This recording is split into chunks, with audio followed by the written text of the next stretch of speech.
today we're going to talk about what's the best service advisor pay plan. There's a lot of ways to go when it comes to paying service advisors.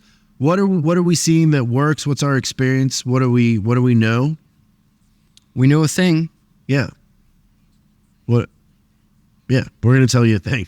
We got some things to say. I'm also going to tell you about a incredible experience I had with jet skis. Yeah, it's the only way to describe that. Incredible experience. Coming up on this edition of Service Drive Revolution.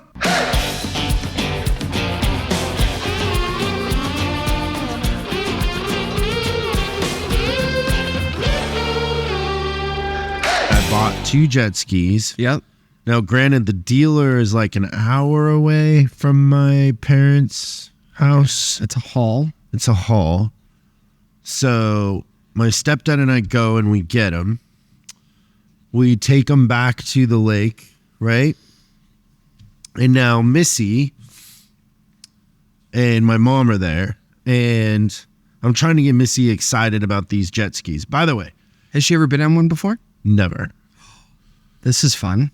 So do you know a lot of people that live in LA that have been on boats? Like the most I think she's done is fishing on a rowboat. Really? She would fish when she was younger, but Okay. So I guess I never really put 2 and 2 together, but you're right. like people here, They're not boaters. no, not in LA. Yeah. And she's a native to LA. Right. Now, she has a taco guy.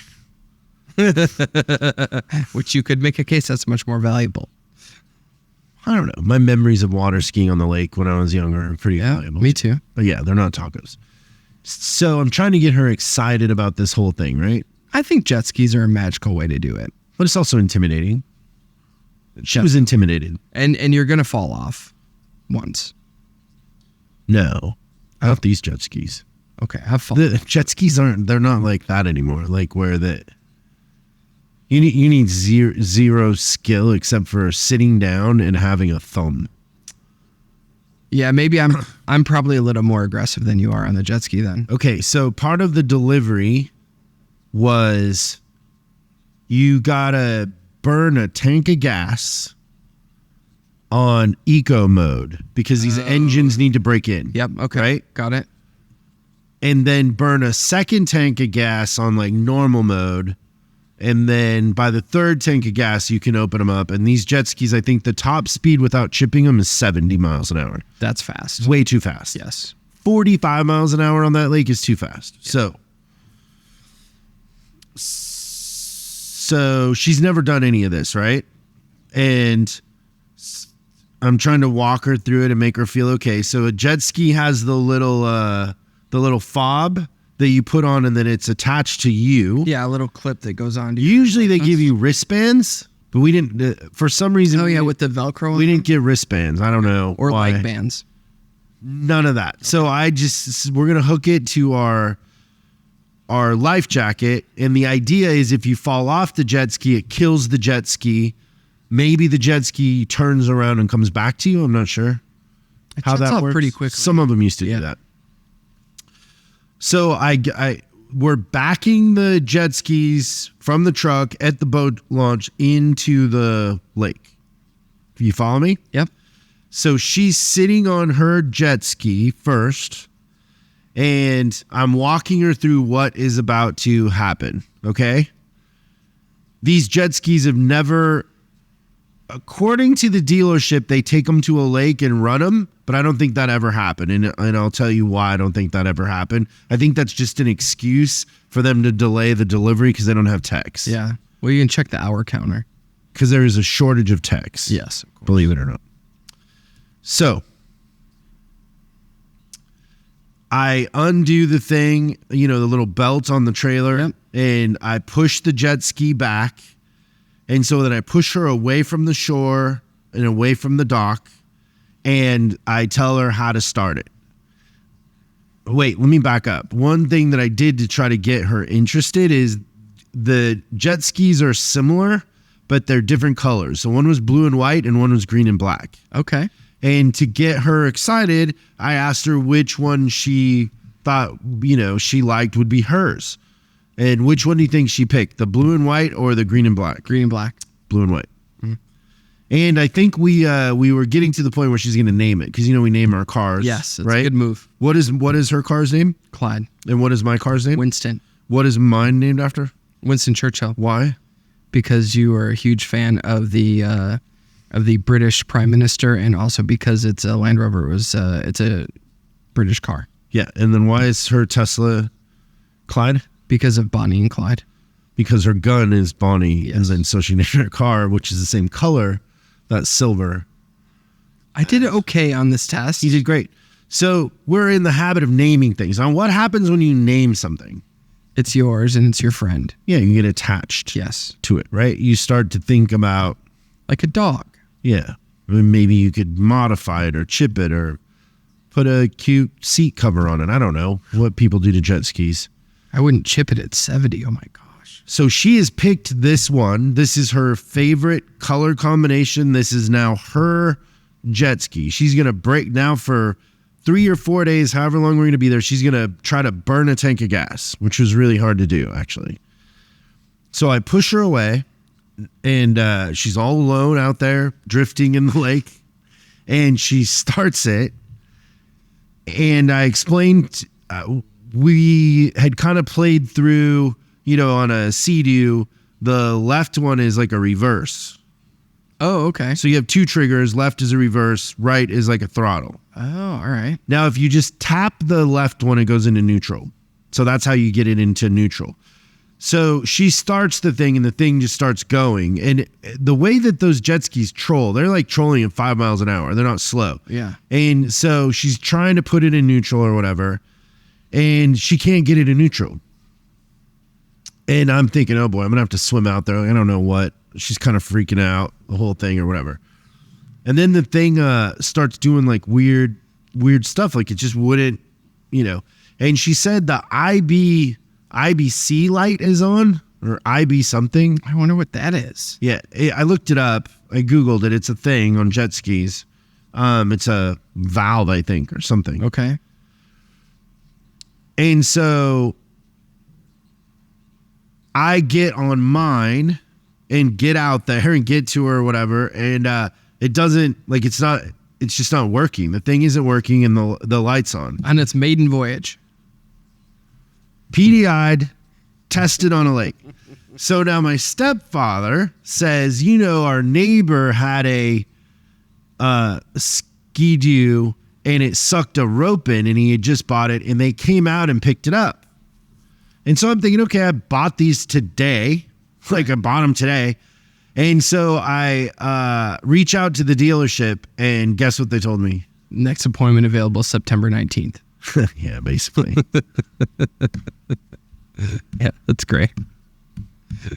No sense of urgency. So you wait and then... Imagine what it's like working there. Oh, I don't think they have a care in the world. What do you mean? Oh my gosh.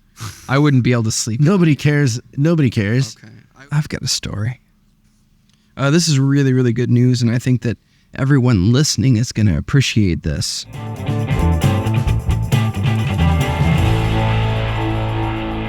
This Ford truck stolen from factory lots, sold in Arizona. And That's news? And it's created a giant mess for everyone involved. Where was the factory? Detroit. Ooh, that's a nice drive. Yeah.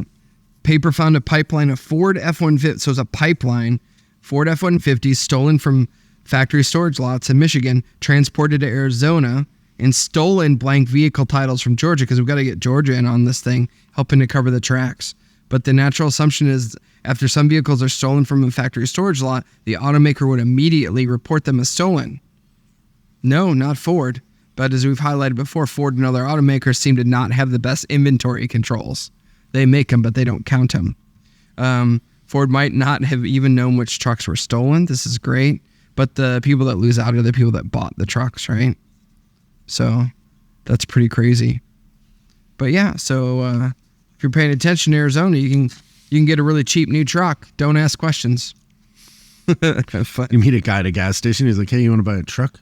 Got a 2023 F-150. What do you think? Signs a yellow note over to you as the title. In crayon. Title. I'm going to text you the title. It's got 2 E's in title. So we get this a lot about advisor pay plans. Oftentimes it comes up in reference to, I can't hire good advisors. Yes.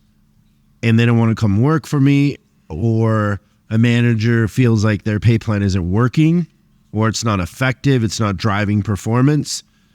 I think we would all agree that pay plans to one degree or another drive behavior. Yes. Why the hesitation?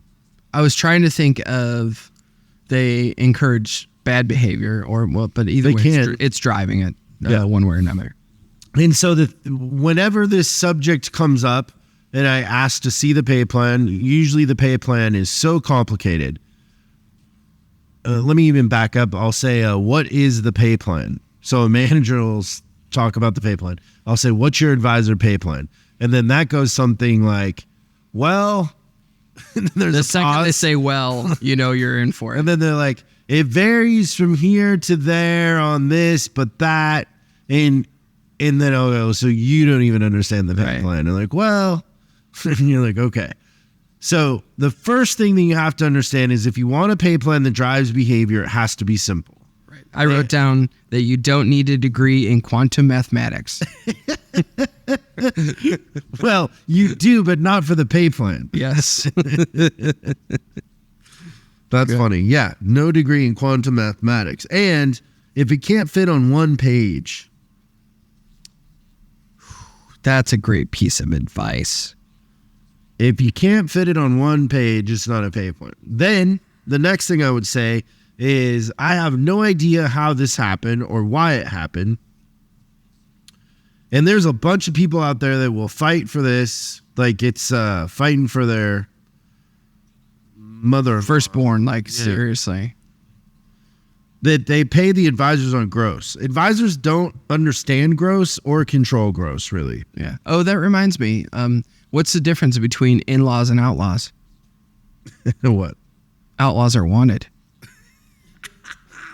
It's pretty good. I don't know.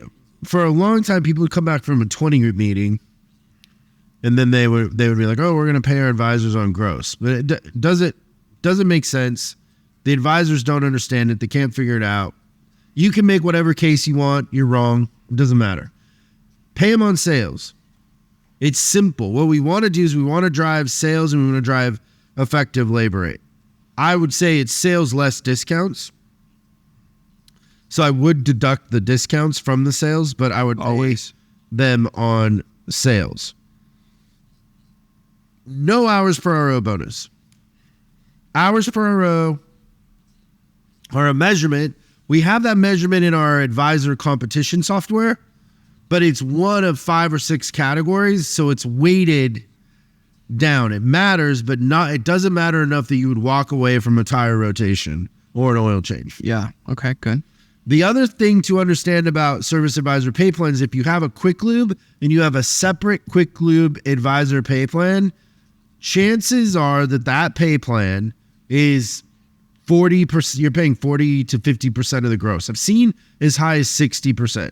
So a quick lube advisor might produce 20,000 in gross, and you got to pay them 7 or 8. Yeah, to put up with it. So it never pencils to have dedicated quick lube advisors. We never set it up that way. It makes no sense to run the most people through your least talented, lowest paid advisors. It's better to spread them out and pay everybody a percentage. Make the experience consistent. That's what I would say. I would bonus on effective labor rate with most brands. There's a couple brands I might not, but I would have an ELR bonus. The sales part of their pay plan should be probably 50%. 25 to 30% of their pay should be a CSI, customer satisfaction retention, whatever manufacturer you're with will, but 25 to 30% of it needs to be on customer satisfaction. And then the other 20% would be a bonus, an ELR bonus, and maybe a CP sales bonus. So we're paying them a percentage of their total sales, parts, labor, warranty, internal, customer pay. That's the other thing. When they go, these guys, I don't know how they come up with this stuff or why, but they're like, oh, we don't pay the advisors on internal, or we don't pay the advisors on parts. Or warranty. I've heard that before too. Yeah. What are you talking about? If they're writing an RO, they should get paid for it. And they're like, oh, trust me. And I'm like, first of all, I don't trust you because you said to trust me. It's like that person that says, never lie. It's like, yeah, everybody's lied. Give me a break. I don't trust you whatsoever because you had to say that. But no, it doesn't. They walk away from it. They're not going to put the same energy. If we agree that pay plans drive behavior, then you're driving the behavior away from warranty and internal. So somebody just bought jet skis over the weekend, and now the ICB flipping whatever lights on, and what happens when you call? We don't care. You can come in 2027. Good luck with your paperweight of a jet ski that you just bought, and your broken-hearted girlfriend, screw her too. We don't care because we don't get paid on internal. That's how it goes. Makes a lot of sense to me. Yeah. So pay them on everything. Pay a lower percentage, but pay them on everything. Everything matters. Every customer is important, even the customer that just bought jet skis. You really hit everything. Fits on one page, Christian. Fits on percentage one page. of everything. Customer pay, warranty, internal, parts, and labor. That's one line. 3%. It's not even a full sentence. This fits on a quarter of a piece of paper. Yeah. CSI bonus. 2 sentences. Yep. And then CP labor and ELR could take up a little more because there's usually a little grid. So quarter of a page. Right. So you have all this room for your logo of your Ski-Doo dealership or whatever. That's it. Yeah. Simple. I like it. And it's a recruiting tool. When advisors come in and like, hey, bring your pay plan, and it's 45 pages, and like, well, what do you get paid? And they're like, I don't know. It never makes sense. Like, it's like a moving target, whatever. That's a demotivator for advisors. The best advisors are constantly figuring out what they're tracking to make. Yes, so they have to know how to do that. Makes it easy. Yep. I wrote down on my little thing, no if-then statements was the thing I think that drives me nuts the most. It's like an SAT test. Yes, like and then if the train's going 4 miles an hour up a grade of 0.3 in the rain with the wind coming at it, I'm lost. You lost me at train. It's pretty funny. And then the last thing I said is set it and then just regularly review it. Like the bonuses. Yeah, so don't change the pay plan structure, but definitely review what you're doing. You shouldn't have to change it except for like if the manufacturer changes CSI or something, but it should be pretty set for a long time. I agree. So that's my indifferent feelings on service advisor pay plans. I like it. What about communism? What about the manager that says, hey, Christian, my advisors, they just need to work together. And I feel like if we pooled their pay, then they would work together. I would say that that's a terrible, terrible idea. It's a great idea if you're not very good. It's a terrible idea if you're a high performer. Well, I was going to say, I think that if the goal is to reward mediocrity or worse, let's do that.